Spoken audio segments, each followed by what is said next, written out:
Ore decisive, la bozza d'intesa sul tavolo del Premier Conte, pochi centimetri a un traguardo storico.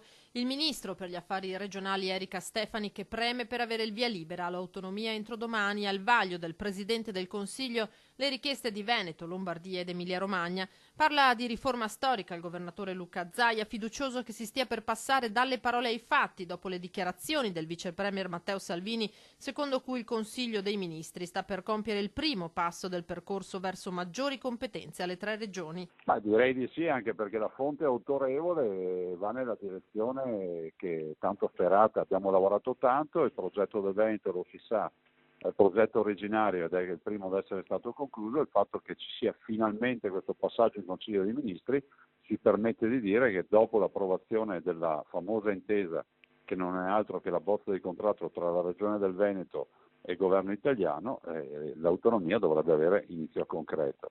Stiamo parlando sempre comunque di 23 materie come previsto. 23 le competenze, ribadisce il governatore, con un'impostazione chiara anche sul fronte della tassazione. Noi abbiamo iniziato questo processo, è pur vero che se si trasferiscono le 23 materie, 9 decimi o giubilei di tasse che tornano a casa ci sono perché comunque gestiamo le competenze.